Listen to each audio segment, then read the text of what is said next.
Alhamdulillahilladzi an'ama 'alaina bi ni'matil imani wal islam. Asyhadu an la ilaha illallah wahdahu la syarikalah wa asyhadu anna Muhammadan abduhu wa rasuluh. Allahumma shalli ala sayyidina Muhammad wa ala ali sayyidina Muhammad. Bapak Ibu peserta pesantren Ramadan IKTC yang kami hormati, alhamdulillah segala puji kita panjatkan kepada Allah Subhanahu wa taala. Seperti biasa di pagi hari ini, hari yang ketiga di acara pesantren Ramadan IKTC ini, alhamdulillah Ustadz Azi telah siap untuk berbagi ilmu dengan kita. Seperti tadi yang sudah disampaikan bahwa untuk tema pagi ini adalah Ramadan tetap bahagia di masa Corona. Memang terasa berbeda untuk Ramadan kita kali ini dengan Ramadan sebelumnya. Saat dulu di Ramadan sebelumnya kita masih bisa dengan leluasa untuk beribadah, pergi ke masjid, berkumpul bersama keluarga, bahkan mungkin menikmati berbagai macam acara-acara yang memang khas hadir di bulan Ramadan. Tapi untuk Ramadan kali ini mungkin terasa agak berbeda.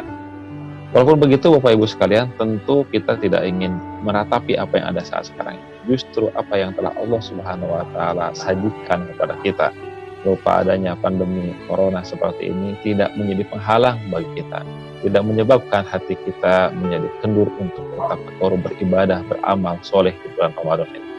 Tetapi tentu ini membutuhkan penyikapan dengan cara yang baik. Bagaimana kita mengkondisikan hati kita, bagaimana kita bersikap dengan saudara-saudara kita dan dengan yang lainnya, sehingga dengan itu kita bisa maksimal dan tenang dalam ibadah kepada Allah Subhanahu wa taala. Kita tidak larut dengan suasana yang ada sekarang. Justru kita berharap ini kesabaran kita, keteguhan kita dalam beribadah menjadi pembuka akan datangnya pertolongan Allah Subhanahu wa taala dengan hilangnya segala pandemi, segala suasana yang mungkin juga kurang nyaman dibandingkan dengan sebelumnya. Kita harapkan justru kondisi seperti ini akan mendulang pahala yang besar buat kita. Ibu sekalian, seperti biasa untuk pertanyaan mohon nanti dicatat saja, ditulis, dan nanti insya Allah akan saya bacakan satu persatu berurutan dari atas sampai bawah.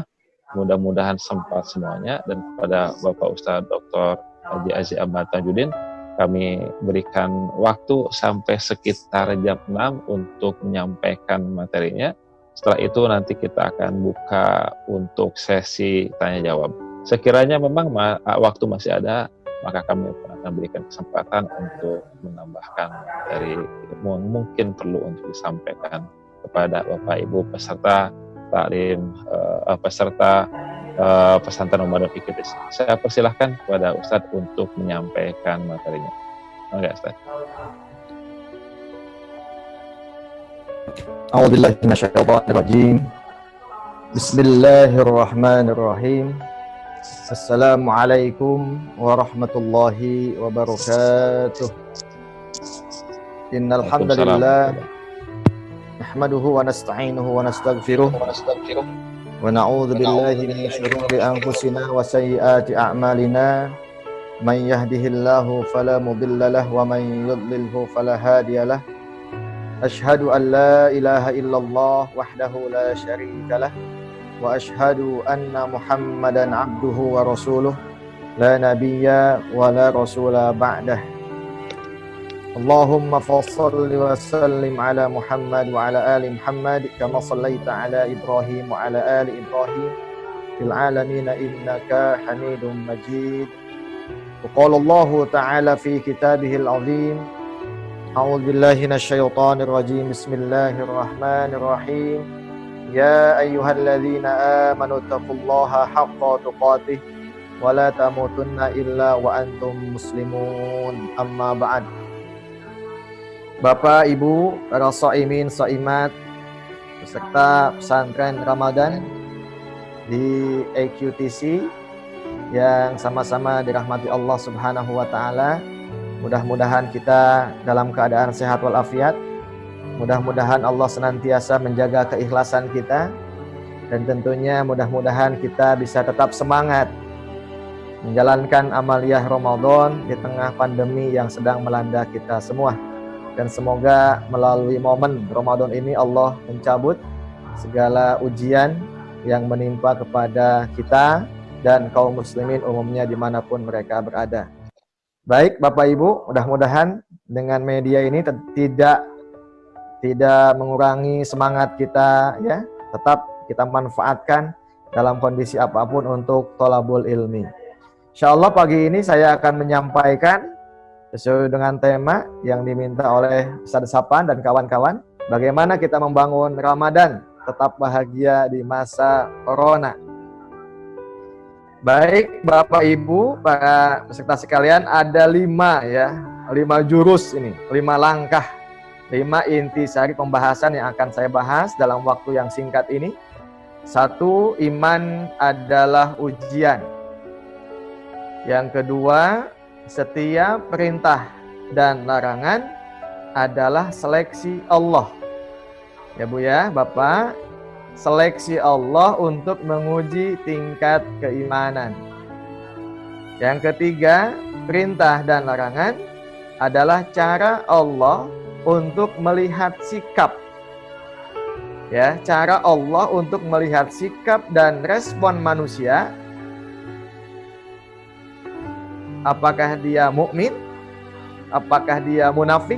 Atau yang ketiga, orang yang menolak alias kafir. Bapak Ibu, yang keempat, menjalani ibadah Ramadan di tengah pandemi harus tetap fokus, ya. Ini fokus pada perbuatan yang dikuasai oleh manusia. Ya, artinya apa? Perbuatan yang memang di sana kita bisa ikhtiar, bisa usaha. Bukan malah sebaliknya, perbuatan yang menguasai manusia. Jadi aktivitas amal yang kita tidak akan dihisab di situ. Kayak kenapa kita misalnya kulit kita tidak, misalnya kayak kulit Afrika hitam. Kenapa saya anaknya Bapak Anu, tidak Bapak Anu saja? Kenapa saya tidak tinggal di Mekah, kok jadi orang Sunda, gitu ya? Itu jangan disibukkan dengan itu. Tapi itu adalah amal-amal yang tidak akan dihisab, ya. Kenapa hidung saya tidak mancung, ya? Itu adalah amal yang tidak dihisab dan jangan disibukkan dengan itu. Yang kelima adalah Bapak Ibu sekalian, hukum Islam menunjukkan bukti kasih sayang Allah kepada manusia, ya. Yuridullahu bikumul yusra wala yuridu bikumul asra. Baik, itu ya, 5 langkah, 5 poin yang akan dibahas. Baik Bapak Ibu sekalian, dilihat ya. Perhatikan maksud dan tujuan ayat-ayat Al-Qur'an berikut ini. A'udzubillahi minasyaitonirrajim. Bismillahirrahmanirrahim. Ya ayyuhalladzina amanu kutiba alaikumussyam kama kutiba alal ladzina min qablikum la'allakum tattaqun. Ya. Bapak Ibu sekalian, ya. Ayat ini ya isyarat ya al-ayah al-karimah ila anna shauma ibadatun qadimah. Jadi kalau kita bicara masalah ibadah saum, itu ibadah yang bukan hanya diwajibkan kepada umat Nabi Muhammad, tapi ibadah ini sudah Allah wajibkan kepada umat-umat sebelum kita. Makanya dikatakan anna shauma ibadatun qadimatun. Ya, jadi sudah lawas. Ini kewajiban yang sudah bukan asing menurut para pengikut agama-agama samawi, ya. Faradhahallahu 'alal umam, ya, qablana. Dan puasa ini adalah ibadah yang sudah diwajibkan kepada umat-umat sebelum kita. Walakin ahlal kitabi, nah ini, tetapi dalam teknis pelaksanaannya ahli kitab itu ghayyaru atau ghayyiru wa baddalu. Nah ini, teknis pelaksanaan ibadah saumnya itu ahli kitab merubah-rubah pelaksanaannya itu. Fi hadhil fardhah, dalam menjalankan kewajiban ini. Faqad kana, misalnya di situ dikatakan ya Bapak Ibu sekalian. Nah, kalau misalnya dulu mereka ittafaqo fil har. Ketika misalnya kewajiban ibadah puasa itu datangnya pada musim panas nih, kondisi cuacanya musim panas. Ya, har fil har asyadid. Nah, tapi mereka itu kumpul bersepakat membuat satu kesepakatan sampai ittafaqo. Ya. Jadi nanti puasanya tidak dilaksanakan pada musim panas. Ya. fahawwalu gitu. Atau mungkin sebaliknya, awil barad asyadid. Kebetulan pada waktu itu puasanya pada musim dingin gitu ya. Maka fahawwaluhu ila rabbi. Mereka mengubah, memindahkan kewajiban pelaksanaan puasanya itu kepada musim semi ya. Kemudian wazadu ya fil adad. Kemudian mereka juga menambah bilangannya. Kalau kata Allah 30 ditambah jadi 50. Hatta ja'aluhu khamsina yauman kafaratun lidzalik. Sehingga melaksanakannya menjadi 50 hari begitu. Bukan hanya sebulan. Nah, Bapak Ibu sekalian, ini yang disebut dengan iman itu adalah ujian. Jadi kalau dulu kebiasaan ahli kitab, baik Yahudi, Nasrani, ketika diwajibkan puasa, pas situasi kondisinya itu nggak nyaman. Tidak sesuai dengan apa yang dia inginkan. Apakah musim panas atau musim dingin, sehingga kalau dilaksanakan pada saat itu, mereka merasa tersiksa, tidak nyaman begitu. Maka mereka mengubah-ubah. Ya. Nah, ini. Jadi pada kondisi situasi pandemi saat ini, bisa jadi Allah sedang menguji. Bapak Ibu sekalian. Nah, ini adalah seleksi yang ingin Allah lihat nanti. Nah, di poin yang keduanya, dengan ujian itu nanti kita akan melihat bagaimana sikapnya. Bagaimana sudut pandang kita melihat bagaimana melaksanakan perintah Allah tadi. Maka tidak aneh kan, ada sebagian kelompok yang meminta fatwa ke MUI. Jangan puasanya itu minta fatwa supaya nggak wajib. Itu sama. Ya.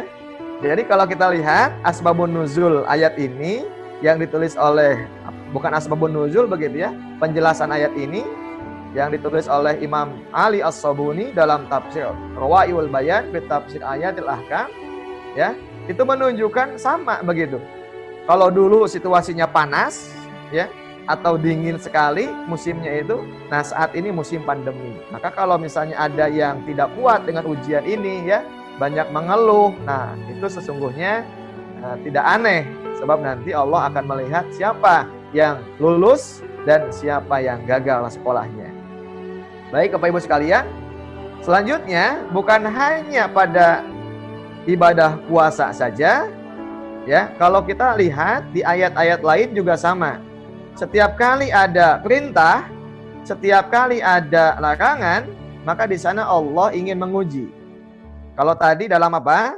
Dalam hal pelaksanaan ibadah puasa, ahli kitab Yahudi, Nasrani suka nambah-nambah, memindah-mindahkan waktunya kalau tidak sesuai dengan situasi dan kondisi gitu. Nah, ini juga lihat nih ya. Ini ujian kepada kaum mukminin, Bapak Ibu sekalian. Ketika pelaksanaan ibadah haji. A'udzubillahi minasyaitonirrajim. Wa atimmul hajja wal umrata lillah. Ya, kata Allah, wahai kaum mukminin, sempurnakanlah pelaksanaan ibadah haji dan umroh. Nah, ini ujian juga nih yang mau berangkat ibadah haji nih. Apakah jadi atau tidak? Ya, maka kata Allah, fa in uhsirtum famastaysara minal hadyi. Jika dalam kondisi keadaan kalian dikepung, terhalang oleh musuh atau Allah situasi kondisi sehingga Mekahnya itu ditutup, ya kita tidak bisa masuk ke Mekah. Ya, kayak kemarin misalnya kondisi jamaah ibadah umroh yang sudah pakai kain ihram, sudah ngambil mikot di Bir Ali. Kemudian ketika mau masuk ke Mekah ditutup. Itu namanya ya fa'in uhsirtum atau muhsir namanya. Jadi kondisi ibadah dalam kondisi yang tidak nyaman, kondisi yang dalam keadaan dikepung ya, atau tidak dalam kondisi normal. Maka kata Allah, famastaysara minal hadyi. Sudah, untuk menghalalkan kain ihram yang melekat pada tubuhnya, kata Allah sudah, sembelih hadiah berupa kambing, unta atau sapi yang dihadiahkan untuk penduduk ahli Makkah. Niatnya ini adalah hadiah untuk menghalalkan ihramku. Wala tahliku ru'usakum hatta yablughal hadyu mahillah. Ya, jadi nggak usah ugal-ugalan, nggak usah kecewa, apalagi sampai misalnya nginjek-injek handphone, apalagi sampai pelotot-pelotot. Ya, gue selama-lama ngantosan sudah menggunakan kain ihram, coba bayangkan seberapa puluh juta. Nah, padahal di sini Allah ingin menguji. Ya, cukup sembelih saja bismillahirrahmanirrahim. Ini adalah al-hadyu, ya, untuk menghalalkan haid ihram yang sudah dia niatkan. Sama insya Allah, sama pahalanya. Nah, maka di bawahnya lihat wattaqullaha wa'lamu annallaha syadidul iqab. Kalimat takwa di sini, wahai kaum mukminin, kalian mesti taat, kalian mesti disiplin, ya. Jangan melakukan tindakan-tindakan yang tidak fokus tadi, yang itu tidak ada dalilnya. Ayat lain Bapak Ibu sekalian, ini ujian juga bagi kaum mukminin, ya. Ketika dulu, ya, arah kiblat itu yang awalnya kemana? Ke Baitul Maqdis. Kemudian Allah pindahkan kemana? Ke Ka'bah. Ya, posisinya ke arah Makkah. Coba lihat ayatnya di surah Al-Baqarah ayat 143. Wa kadzalika ja'alnakum ummatan wasata litakunu syuhada'a 'alan nas wa yakuna rasulu 'alaikum syahida wa ma ja'alna. Coba lihat ayatnya, Bu. Wa ma ja'alnal qiblah allati kunta 'alaiha. Dan kami tidak menjadikan kiblat yang engkau saat itu, ya, menghadap kepada mana? Baitul Maqdis. Kemudian dipindah ke mana? Ke Ka'bah, illa kecuali lina'lama may yattabi'ur rasul mimman yanqalibu ala aqibai. Siapa yang taat, siapa yang konsisten imannya, dan siapa yang ngeyel, ya, siapa yang tidak taat, Bapak Ibu sekalian. Nah, wa in kanat lakabiratan illa 'alal ladzina hadallah. Sekalipun mengubah itu sulit, bahkan dikatakan lakabiratan, berat sekali, kecuali bagi orang yang mendapatkan petunjuk Allah Subhanahu wa ta'ala. Baik Bapak Ibu, selanjutnya. Nah, terkait dengan ujian-ujian tadi yang Allah timpakan kepada siapa? Orang yang beriman. Ini ada dua sikap. Coba dilihat surah 2 ayat yang ke-26. Ini sikapnya nih. A'udzubillahi minasyaitonirrajim. Innallaha la yastahyi an yadriba mathalan ma ba'udatan fama fawqaha. Bagi Allah, sesungguhnya Allah tidak segan-segan untuk membuat contoh, membuat perumpamaan apa saja seperti nyamuk, atau yang lebih kecil, atau yang lebih besar. Yang lebih kecil berarti apa? Virus corona, ya Bapak Ibu, yang hari ini bisa, ya, sedang menjadi pandemi saat ini, tidak kelihatan begitu, ya, Masya Allah. Fa'ammal ladzina amanu. Bagaimana sikap orang yang beriman? Bapak Ibu sekalian, perhatikan ayatnya. Fa'ammal ladzina amanu faya'lamuna annahul haqqu mir rabbihim. Sikap orang yang beriman adalah dia akan semakin yakin bahwa ini adalah ujian yang datang di tengah-tengah bulan puasa.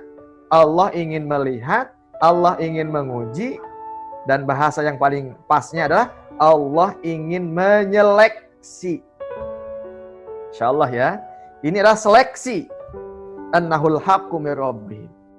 Apakah kita betul imannya, atau kita pencitraan, atau ikut-ikutan, atau misalnya nggak enak, masa yang lain puasa saya nggak puasa, gitu. Sedangkan wa ammal ladzina kafaru fayaquluna madza. Nah, ini sikap orang kafir itu selalu pesimis, suudzon kepada Allah bahasanya. Madza aradallahu bihadza mathala.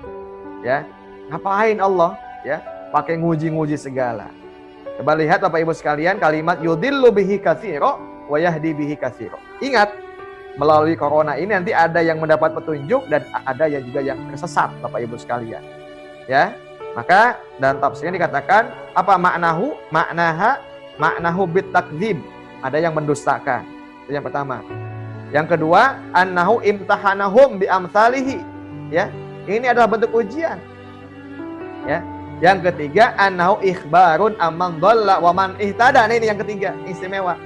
Melalui virus corona ini bisa jadi Allah ingin menyeleksi, ingin memilih, ya, siapa yang mendapat petunjuk dan siapa yang sesat, siapa yang istiqomah, siapa yang tidak istiqomah, siapa yang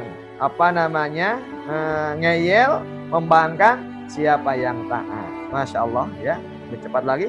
Nah, Bapak Ibu sekalian, maka bagaimana kita bisa menikmati tetap, ya, khusyuk menjalani ibadah Ramadan, Ya.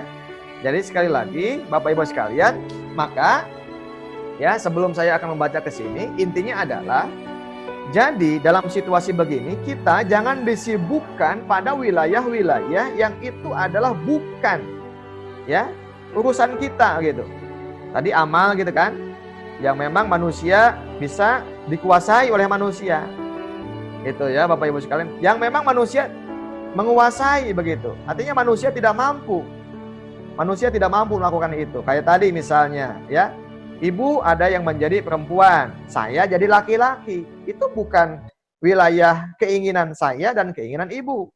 Tetapi ketika kita misalnya ikhlas, kita ridho, kita iman kepada qadha, keputusan yang sudah Allah tetapkan, maka itu akan jadi pahala. Tapi kalau tidak, maka itu akan menjadi dosa. Nah, sikap kita adalah tinggal bagaimana menjadi wanita yang baik, yang taat, supaya bisa mendatangkan pahala lebih banyak. Dan sikap kita menjadi laki-laki yang baik, yang itu bisa kita kuasai. Ya, jadi manusia menguasai, dikuasai oleh manusia perbuatannya. Gitu. Kayak misalnya kita, apakah mau ikut sanlat, ya, atau tidak? Itu kan usaha kita. Bapak Ibu setelah mendapatkan broadcast lewat WA, IQTC membuka pesantren Ramadan. Itu beda-beda sikapnya. Ada yang acuh, oh gitu ya. Ah sudahlah, ini mah dalam kondisi kimariweuh lah. Ya, mual maksimal. Maka dia lewat gitu saja. Tapi ada yang memang dia ingin usaha. Kayak Bapak Ibu yang dipilih ini. Bapak Ibu ini semuanya dipilih oleh Allah. Begitu. Ya.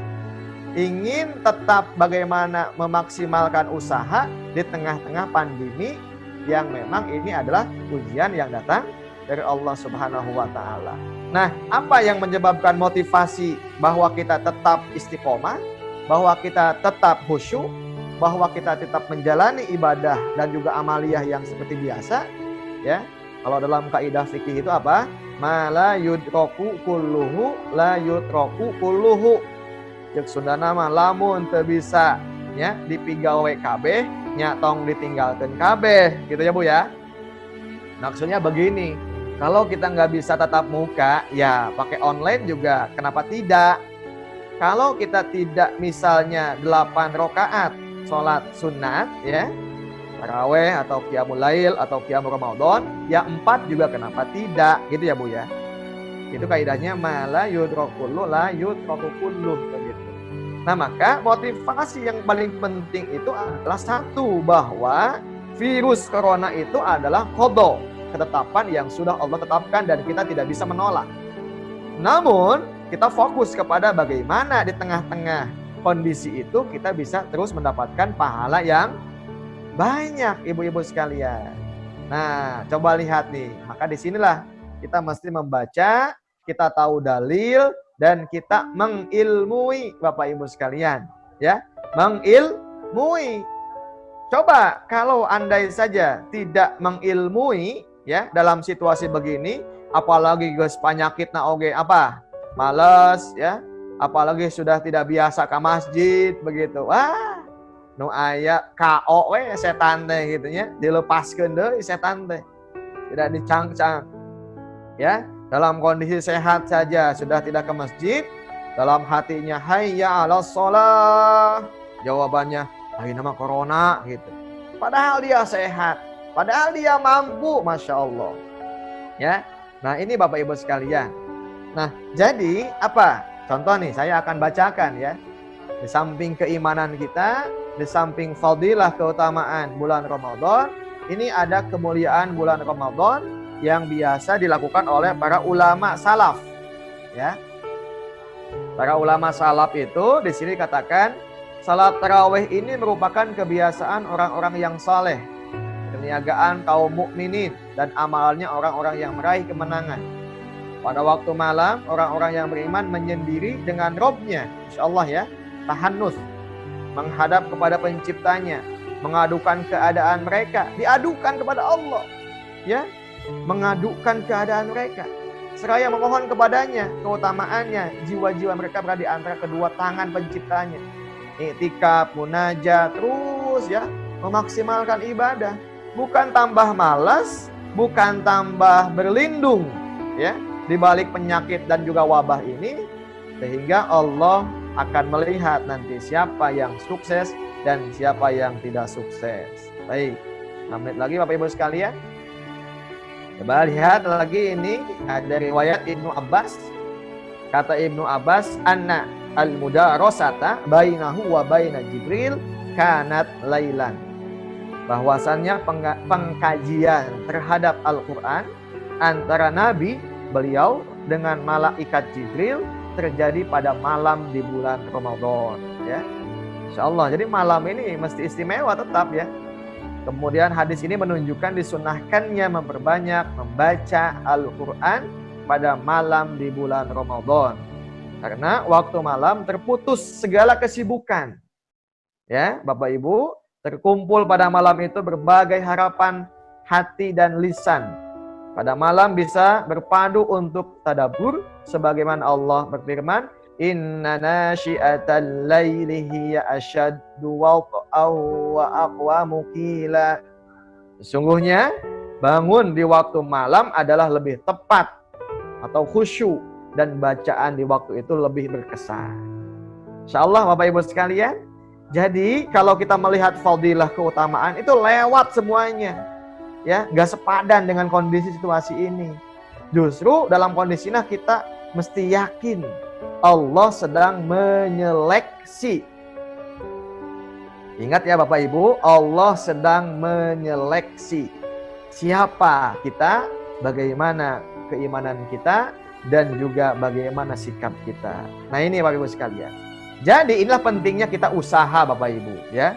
Jadi jangan sampai kita ketakutan, lelewihan cek sundamanya. Awas. Ya, atau ibu-ibu misalnya, atau kata bapak-bapak, awas, namun ke masjid bisi maut. Ya, usum corona ayeuna mah. Ya, padahal dia masih sehat, sesapedahan gitu ya. Begitu. Ini ketakutan yang berlebihan. Nah, jadi Bapak Ibu sekalian, begini Bapak Ibu. Ya.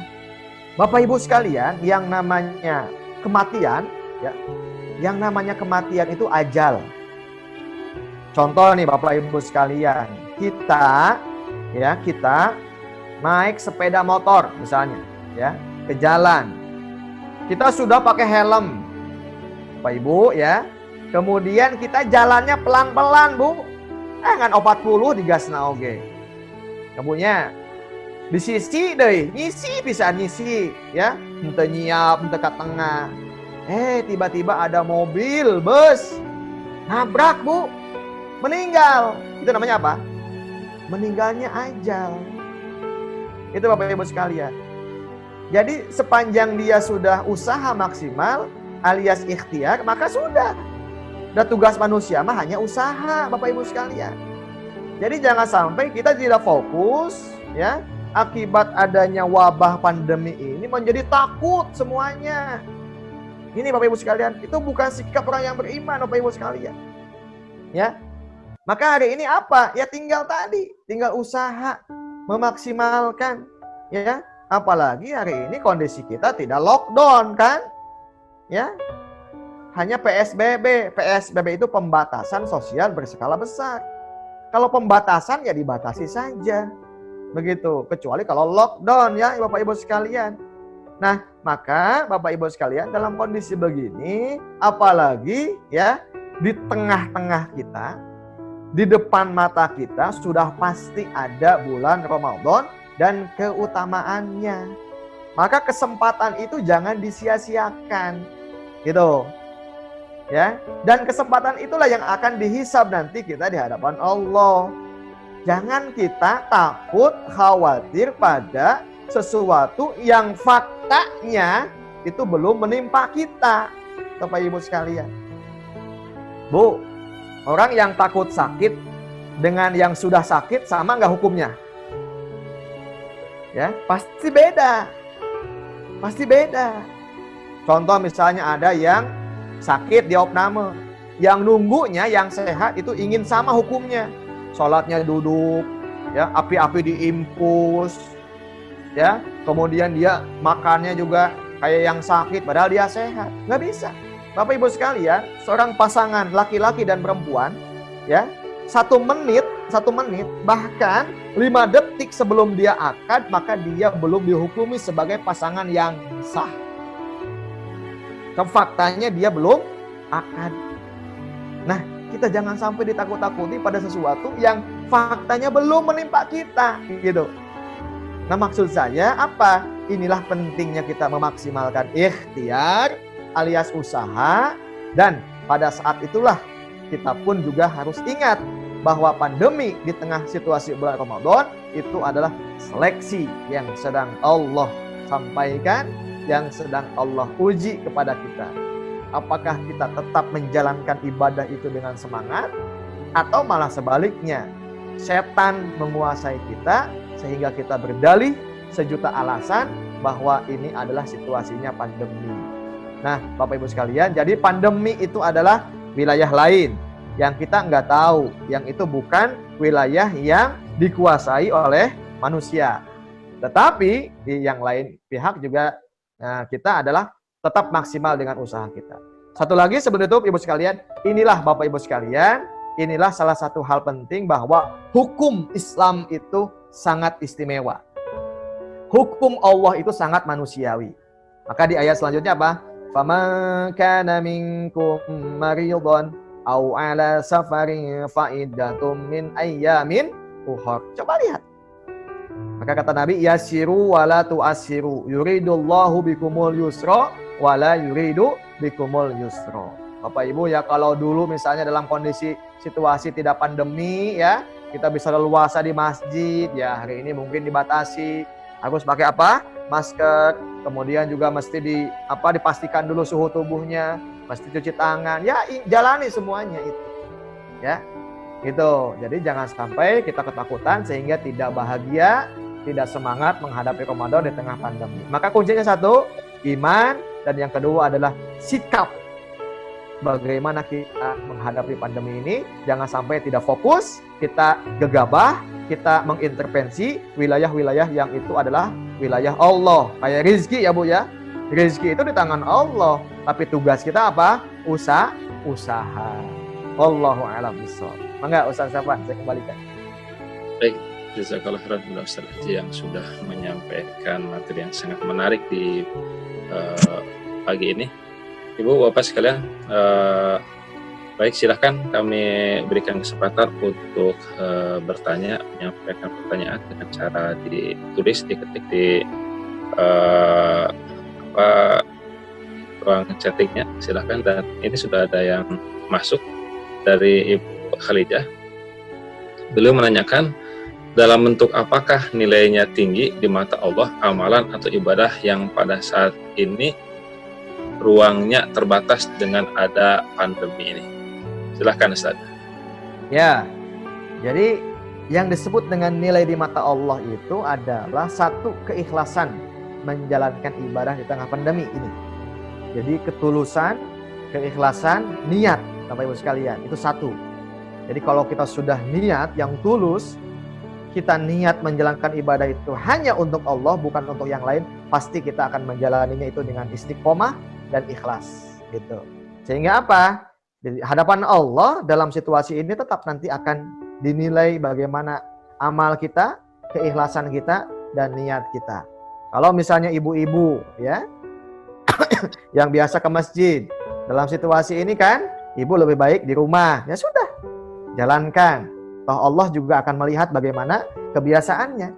Ya, Bapak Ibu sekalian, terkait dengan innamal a'malu binniyat kan ada sebuah penjelasan begitu. Dalam sebuah peperangan ya, jihad pada waktu itu para sahabat itu kan banyak yang meninggal. Nanti ada yang tanya, itu bagaimana? Kata Allah, nanti semua akan dihisab bergantung niatnya. Begitupun juga di tengah-tengah kondisi pasar ya Bu ya, sedang transaksi, ada yang jual beli, ada yang apa, tiba-tiba pasar itu ada gempa, kemudian penduduknya mati semua. Sahabat nanya, bagaimana untuk menilai apakah itu baik atau tidak? Kata Allah, nanti semua dibangkitkan berdasarkan niat. Jadi tetap saja Ibu sekalian, lanjutkan, laksanakan seperti kita melaksanakan dalam kondisi normal, tapi kembali lagi niatnya insya Allah sesuai dengan apa yang Allah perintah. Wallahu a'lam bishawab. Baik, ada pertanyaan berikutnya. Ustadz, bagaimana sikap kita yang sesuai dengan tuntunan Islam terhadap anggota keluarga yang terkena virus corona. Ini dari Ibu Desi. Silakan Ustaz. Ya, baik Ibu sekalian, tentu menyikapinya ya. Islam itu sangat mengindahkan ya kaidah-kaidah ilmu pengetahuan. Jadi dalam kondisi begini Bu, Pak, ikuti saja bagaimana dalam tupoksi kesehatan. Contoh misalnya, kalau ada yang ya PDP gitu ya atau ODP, sudah, maka itu diisolasi. Ya, ikuti aturan mainnya, ikuti bagaimana tupoksi kesehatan. Ya, sebab kalau urusan dunia itu antum a'lamu bi umuri dunyakum, dikembalikan kepada ahlinya. Ya. Kalau sudah ODP misalnya tiba-tiba kita dekat-dekat mentang-mentang suami ke istri, ya itu ya salah gitu. Orang sudah ke ODP gitu ya, orang dalam pengawasan, dia sudah misalnya ya dinyatakan ada virus misalnya corona di sana. Ya sudah, isolasi dan dia tidak boleh jalan-jalan begitu. Itu yang fakta saja ya.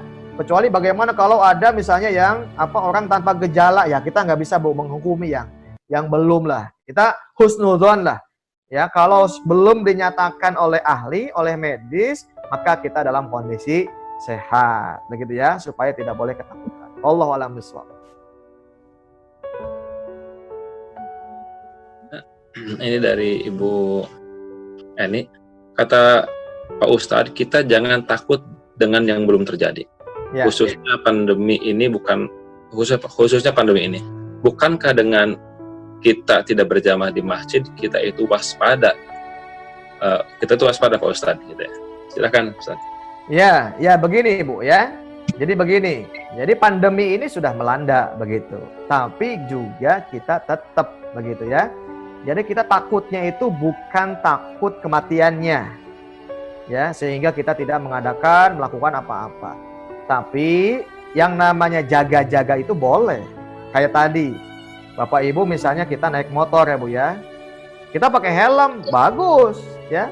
Kemudian kita jalannya pelan-pelan, itu bagus. Tetapi maksud saya, dalam situasi begini, jangan kita mengalihkan tugas, fokus gitu ya, pada hal-hal yang memang faktanya belum. Begitu, maksud saya begitu. Sebab ini akan membuat psikologi kita menjadi ketakutan. Psikologi kita menjadi tidak nyaman begitu. Ketika memang kita dihadapkan dengan. Artinya begini Bu, kita fokus situasi ini ya terjadi. Namun apa yang mesti kita usahakan? Usaha kita adalah memaksimalkan ikhtiar. Ya Bu ya, kemana-mana kita pakai masker dan lain sebagainya. Cuci tangan, kemudian juga disemprot pakai disinfektan dan lain sebagainya. Nah, kemudian Bu, kalau misalnya ya Bu ya, kalau sehat, kemudian masjidnya juga betul-betul terjaga, ya, kemudian ada pilihan-pilihan. Kalau yang mau silahkan, yang tidak apa-apa, ya silahkan, itu kembali kepada kita. Maksud saya adalah kita tidak boleh menutup kebaikan, tapi dalam hal yang sama gitu ya, di tempat lain kok masih dibuka, gitu maksud saya. Jadi kalau kondisi begini, kondisinya adalah kondisi yang semuanya dalam keadaan rukhsah. Rukhsah itu adalah satu di antara dua. Contoh Bu, kalau ibu bapak melakukan safar, perjalanan, maka rukhsahnya itu boleh bapak ibu mengambil qashar sholat. Yang 4 menjadi 2. Tapi yang 2 ini kan menjadi bagian dari yang 4. Nah, artinya maksud saya begini, kita jangan disibukkan dengan ke masjid, gitu ya. Tidak, silahkan. Begitu. Yang memang dia merasa sehat, kalau mau silahkan. Kemudian kalau yang tidak juga jangan menyalahkan yang ke masjid. Ya, semua berjalan saja sesuai dengan fungsinya secara proporsional. Ya, jangan sampai kita zalim. Apalagi dalam situasi zona yang masih hijau misalnya. Ya biasa saja yang hijau berarti begitu ya. Menjalankan aktivitas seperti biasa, tentu dengan mengindahkan tupoksi kesehatan. Allahu a'lam bishawab. Baik, mungkin jadi sesuai dengan kondisi masing-masing Ustaz ya, tidak bisa. Betul, tidak bisa digeneralisasi begitu. Silahkan saja. Kalau memang misalnya di lingkungan kita, misalnya ada indikasi kuat, ada yang terjangkit, misalnya yang kena, mungkin beda dengan daerah yang jauh, misalnya di kampung yang agak jarang berinteraksi dengan orang luar, mungkin beda begitu maksud saya.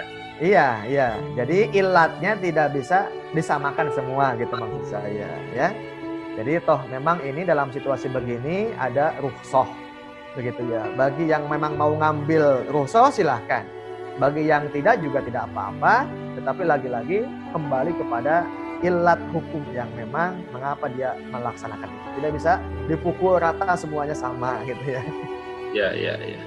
Mudah-mudahan jelas Ibu Eni ya begitu. Jadi kalau misalnya di lingkungan Ibu Eni masih aman ya silahkan kepada masing-masing. Tapi kalau misalnya ternyata memang betul-betul terbukti ada yang terjangkit ya.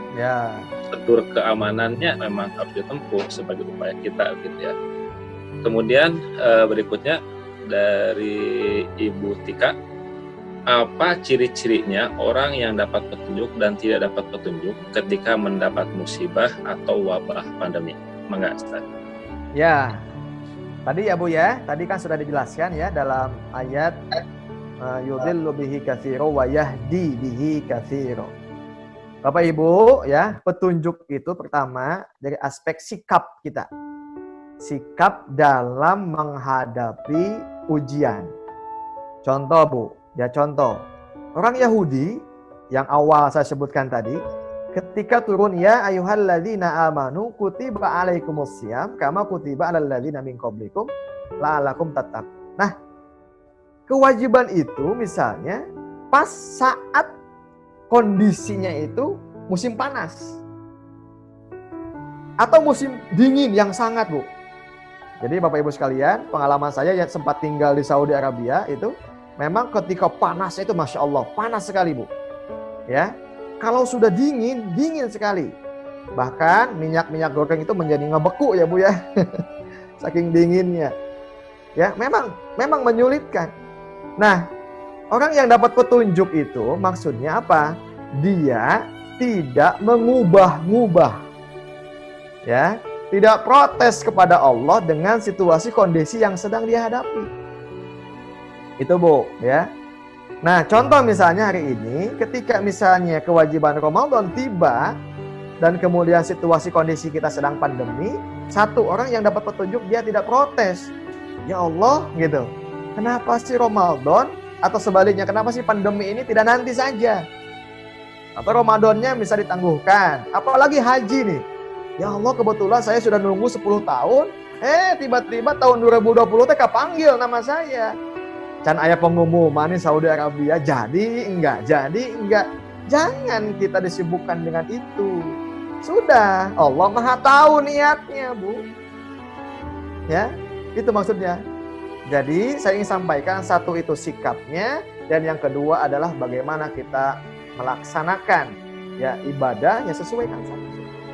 Ya, dengan situasi kondisi yang memang keadaan yang sedang dihadapinya. Jadi kalau dia sesat, maksudnya apa? Sudah dia menjadi pesimis, dia menjadi suudzon pada Allah, lebih jauhnya menggonta-ganti perintah Allah dengan yang lain.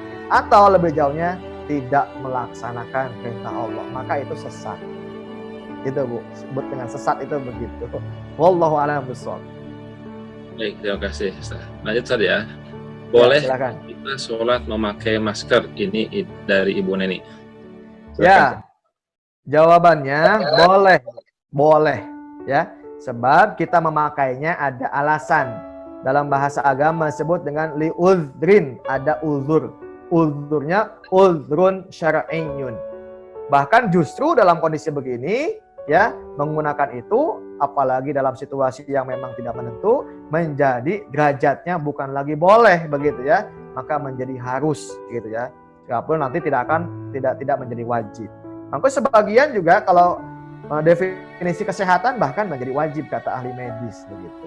Tapi lihat ya Bu ya, sekali lagi maka boleh hukumnya. Wallahu a'lam. Baik. Sebentar, ini selanjutnya menurut Pak Ustadz, apakah pada kondisi sekarang lebih baik ikut sholat berjamaah atau tidak, khususnya daerah Purwakarta? Ya, lagi-lagi Ibu sekalian, ya.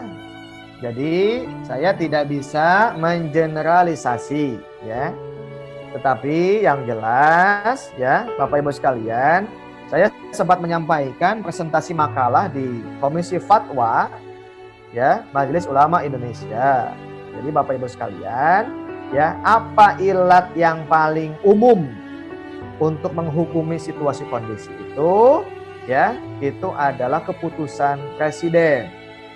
Itu Bu, presiden ini sudah menimbang-nimbang. Ketika presiden mengambil keputusan PSBB tidak lockdown, berarti ini menunjukkan wilayah itu tidak sama. Gitu.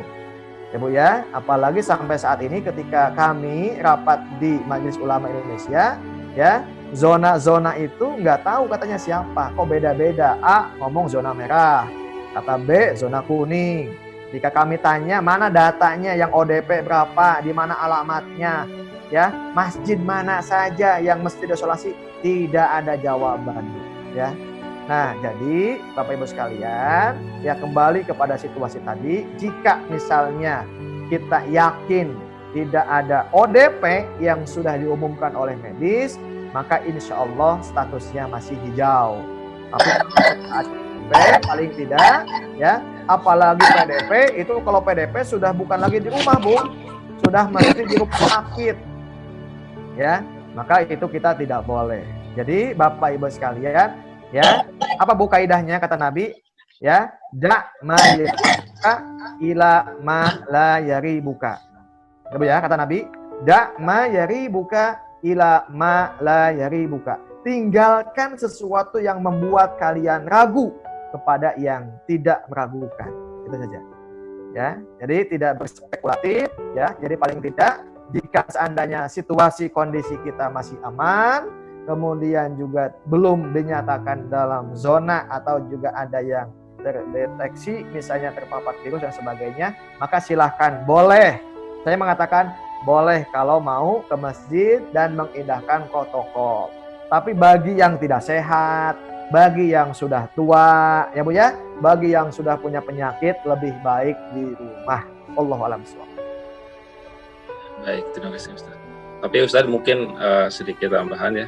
Sepertinya Ya, kekhawatiran itu ketika datanya yang dianggap, mungkin sebagian masyarakat menganggap ini kurang akurat, akan atau mungkin bahkan kurang percayaan masyarakat dengan data di mana misalnya yang terjangkit dengan virus tadi, daerah-daerahnya gitu ya. Apalagi ketika misalnya dari awal memang data ini tidak dibuka secara akurat, yang bisa jadi menyebabkan kekhawatiran, was-was dari masyarakat. Jangan-jangan memang di sini sebenarnya ada, hanya datanya saja yang belum dibuka gitu. Itu yang menyebabkan sebagian itu begitu khawatir. Ketika misalnya di sini katakan zona hijau, jangan-jangan sudah mulai agak kuning atau bahkan mungkin merah. Beberapa tempat kan begitu, dikatakan aman tapi ternyata juga tidak. Gimana Ustaz dengan menyikapi kurang akuratan, mungkin ya ada yang kurang percaya dengan data yang disampaikan di publik, yang itu akhirnya menyebabkan kekhawatiran di sebagian masyarakat? Ya, itu adalah bagian dari ikhtiyat, ya, sesuatu yang memang sifatnya kehati-hatian begitu ya. Jadi Bapak Ibu sekalian, ya apalagi begitu ya, kalau kita lihat penanganannya ini kan sebetulnya mesti betul-betul ya, tidak bisa main-main begitu. Tetapi lagi-lagi Bapak Ibu sekalian ya, pada prinsipnya ya, kalau kita merujuk kepada fatwa itu hanya dua saja. Ada situasi yang terkendali dan situasi yang tidak terkendali begitu. Kalau di fatwa itu ya, saya mengembalikannya saja. Jadi kalau memang situasi kendali itu apa? Ya berarti apa? Ya tadi ya faktanya memang ya masih dalam situasi aman. Tapi kalau sudah tidak terkendali, maka faktanya lagi-lagi tidak aman. Ya paling mudahnya tanya saja ke aparat setempat, ada RT, ada RW yang memang minimal begitu ya, tahu warganya apakah sudah aman atau belum. Ya, begitu mungkin kalau pendapat saya, Ustaz. Baik, terima kasih Ustaz. Begitu Ibu ya. Jadi memang akurasi datanya silahkan ditanya kepada orang-orang yang berwenang di sekitar masing-masing. Mudah-mudahan ini bisa kita ambil sikap yang pas ya dengan data. Karena memang kembali ini urusan kesehatan sepertinya data yang akan sangat menentukan untuk mengambil sikap kita. Baik, untuk berikutnya ini dari Ibu Ani Nur Aini. Rasa takut atau khawatir yang seperti apa contohnya yang dibolehkan dalam hukum agama dan yang seperti apa yang dilarang? Sebab saya pribadi suka ada perasaan takut, termasuk takut tertular wabah, takut diganggu jin dan sebagainya. Silahkan. Ya baik Bu, Bapak, ya prinsipnya adalah hadis Nabi tadi. Al yakin la yuzalu bisyak. Ya, yakin itu tidak boleh ya dihilangkan oleh keraguan. Maka panduan agama mengatakan da ma yaribuka ila ma la yaribuka. Mang syak. Contoh ibu mau wudu itu cairnya najis ente. Ya. Nah, sudah Bu. Maka dalam kaidah fikih itu ada disebut dengan fahkum bil zawahir wala tahkum bis sarair. Hukumi saja. Ya, fakta keadaan yang kelihatan, yang nyata, tinggalkan ragu itu. Contoh nih, ibu sedang sholat 2, 3, 2, 3. Sudah, tetapkan. Kalau mau 2, 2. Kalau mau 3, 3. Bukan kecil dan gedenya, yang yakinnya. Gitu. Nggak boleh. Jadi Islam itu sangat benci dengan ragu, terombang-ambing. Ya. Wa yamudduhum fi tughyanihim ya'mahun, sehingga terombang-ambing. Ya, kadang ke sini, kadang ke sana, kadang ke sini, milih ini, milih itu, nggak bisa, ya. Jadi Bapak Ibu sekalian, Islam mengajarkan kita adalah hilangkan keraguan tadi. Nah, maka cara yang paling mudah untuk menghilangkan keraguan, hari ini ada yang disebut dengan alat. Ada timbangan. Timbangan ini menjadi measurable.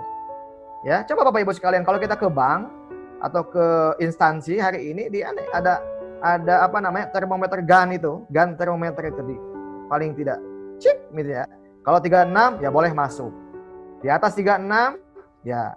Nah, itu kan paling tidak itu apa? Itu untuk mendekatkan usaha, ikhtiar Bu gitu. Nah, ibu itu ragunya apa misalnya? Ragunya tadi takut dan lain sebagainya. Sudah saja. Ya, pastikan dengan hal-hal yang bisa diukur ya Bu ya. Jadi supaya nanti kita tidak diombang-ambing oleh setan. Kalau kondisi kita sakit misalnya, ya sakitnya kita yang merasakan. Ya sudah, maka kita dapat rukhsah. Kalau ingin memastikan sakitnya, ya tinggal dicek ke ahlinya. Ya Bu ya, itulah wilayah manusia. Jadi wilayah manusia hanya bisa memastikan dengan alat, dengan standar, dengan ukuran yang paling tidak itu untuk menghilangkan keraguan. Wallahu a'lam.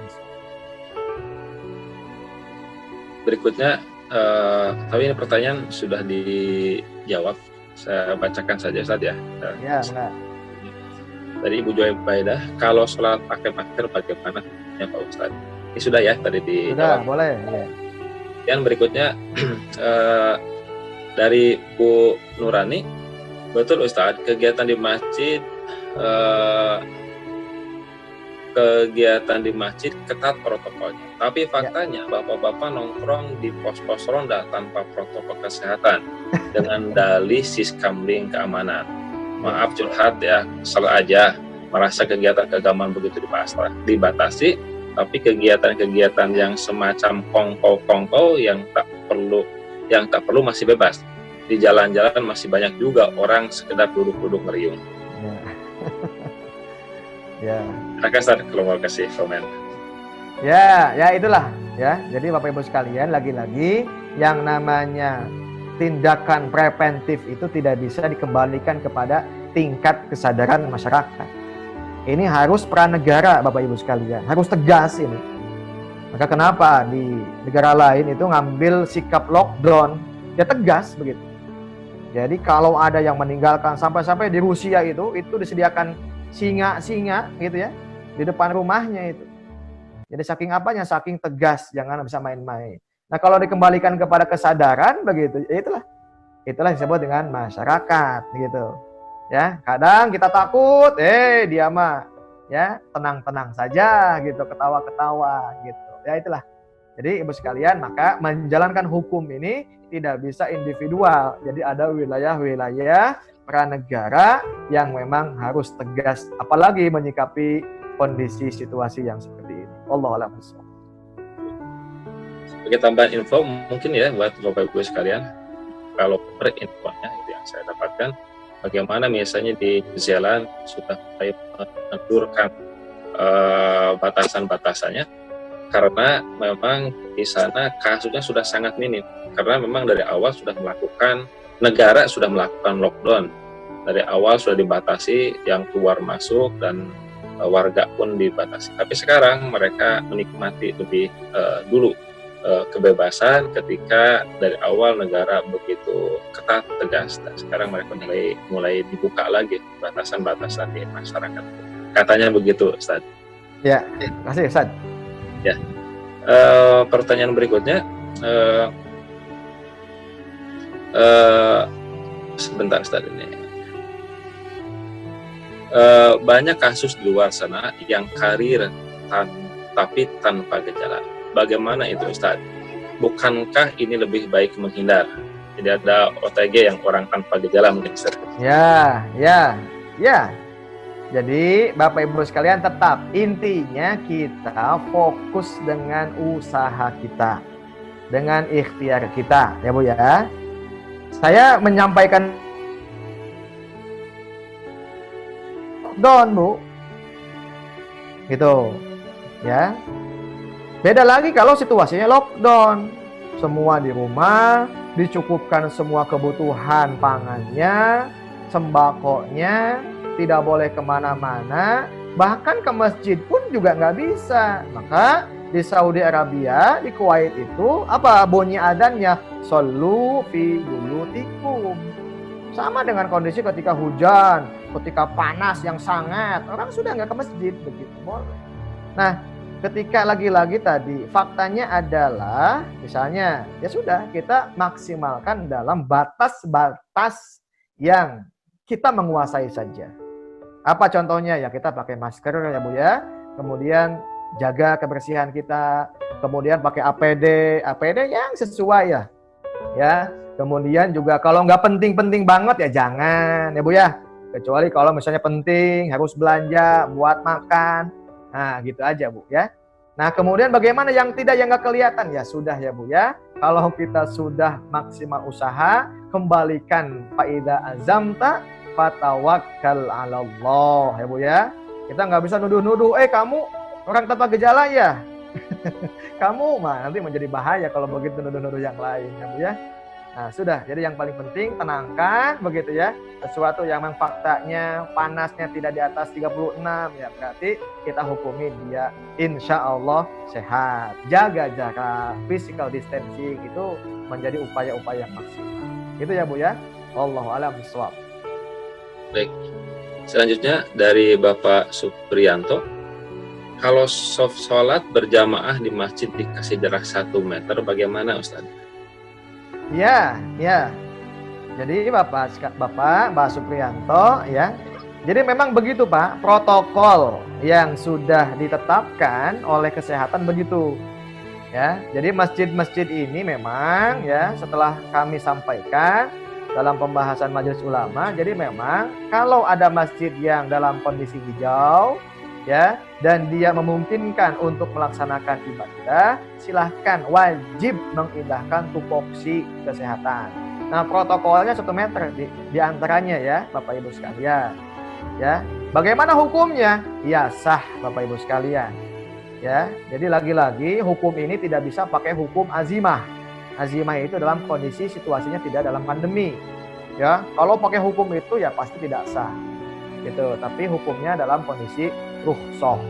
Nah, kalau tidak rukhsah pun ya, Bapak Ibu sekalian, menjerangkan saf itu jatuhnya hanya menjadi makruh saja. Gitu ya. Tidak sampai tidak batal sholatnya, jamaahnya maksud saya. Jadi Bapak Supri sekali lagi, begitu pendapat ahli fikih. Para ulama menghukumi ketika menjerangkan shaf. Apalagi dalam kondisi yang pandemi saat ini, maka kita menggunakan kaidah al-masyaqqatu tajlibut taisir. Kesulitan itu mesti bisa mendatangkan kemudahan. Jangan dipersulit. Yasiru wala tu'assiru. Mudahkan saja. Wallahu a'lam bishawab. Terima kasih Ustaz Haji yang sudah begitu gamblang memberikan penjelasan kepada kita semua. Mudah-mudahan di bulan Ramadan ini kita masih tersisa sekitar 3 minggu ke depan kurang lebih, makin bahagia, makin semangat untuk beribadah, tentu dengan mengindahkan, dengan memperhatikan segala upaya untuk menjaga kesehatan dari yang kondisi yang ada saat sekarang ini, dan tentu kepada pihak-pihak yang berwenang untuk memberikan data yang akurat, memberikan disampaikan dengan sebaik-baiknya kepada masyarakat sehingga tidak terjadi simpang siur dalam memberikan sikap bagi masyarakat. Karena kalau misalnya diserahkan kepada individual, tentu akan sangat beragam karena persepsinya beda-beda, informasi yang dibacanya pun beda-beda, yang sampai ke dia dengan yang sampai ke orang lain yang berbeda-beda, akhirnya mungkin akan menimbulkan perdebatan. Ustadz, barangkali ada closing statement, silakan Ustadz. Ya, baik Bapak Ibu sekalian, jadi sebagai kalimat penutup yang ingin saya sampaikan, pertama adalah kita tetap tenang ya, menghadapi situasi ini tetap tenang ya. Tentu ketenangan itu dengan iman ya. Kita mesti yakin bahwa ma asaba min musibatin illa biiznillah ya. Kalau toh misalnya ada yang tertimpa dan lain sebagainya dengan usaha yang sudah maksimal, tentu itu adalah izin Allah. Bagi seorang yang mukmin, Bapak Ibu sekalian, tidak ada yang menyesal, tidak ada yang rugi, tidak ada yang jelek. Ketika mendapatkan musibah, dia sabaro, dia sabar. Ketika mendapatkan nikmat, dia syakaro, dia bersyukur. Jadi nggak ada yang rugi. Ajaban li amril mukmin, semuanya menjadi indah. Tentu semua mesti pakai ilmu, Bapak Ibu sekalian. Jangan lagi-lagi ketakutan berlebihan tanpa ilmu, begitupun juga menjalankan ibadah tanpa ilmu. Maka kuncinya adalah yuk kita belajar, yuk kita mengilmui, pahami Islam, pahami Quran pada bulan yang mulia ini. Jangan sampai meninggalkan thalabul ilmi. Wallahu a'lam bishawab. Assalamualaikum warahmatullahi wabarakatuh. Wassalamualaikum warahmatullahi wabarakatuh. Jazakallah khairan kepada Bapak Ustaz Haji Dr. Haji Ahmad Tajuddin yang sudah menyampaikan materinya dengan sangat menarik. Bapak Ibu sekalian, insya Allah hari Rabu depan kita akan lagi dengan tema yang sangat menarik terkait dengan apa yang harus kita lakukan di rumah ketika buah hati kita hadir di situ. Yang sedang sekolah jauh mungkin hadir di rumah, ya, kumpul dengan kita. Bisa jadi ini menimbulkan kekagetan bagi sebagian keluarga. Harus seperti apa mengkondisikan keluarga anak-anak kita tersebut yang tadinya jauh-jauh tiba-tiba kumpul bareng-bareng dengan segala kondisi masing-masing. Mudah-mudahan dengan pembahasan minggu depan kita akan enjoy lagi untuk menikmati Ramadan beserta dengan keluarga. Terima kasih kepada Bapak Ibu sekalian atas kehadirannya di acara pesantren Ramadan IQTC hari yang ketiga ini. Mudah-mudahan kita bisa ketemu lagi insya Allah hari Jumat besok beserta Ustadz Ahmad Muhaimin, hari Senin beserta Ustadz Ahmad Zaini, dan setiap hari Rabu beserta Ustadz kita yang ada saat sekarang ini yaitu Ustadz Haji Ahmad Tajuddin. Jazakumullah ahsanal jaza. Kita tutup dengan hamdalah dan doa. Jadi alhamdulillah. Subhanakallah wa bihamdihi la ilaha illa anta astaghfiruka wa atubu ilaik. Assalamualaikum warahmatullahi wabarakatuh. Waalaikumsalam. Terima kasih ya Bu Ibu Tika, Ibu Alia, Ibu Suryanti, Bu Suyatmi, Ibu Hersina, Bapak Dadin dari Kerawang. Pak Dadin, Damang, Pak Dadin ya. Bu Ani. كريم عظيم عليم حليم حكيم متين منان رحمن فتاح غفار تواب رزاق شهيد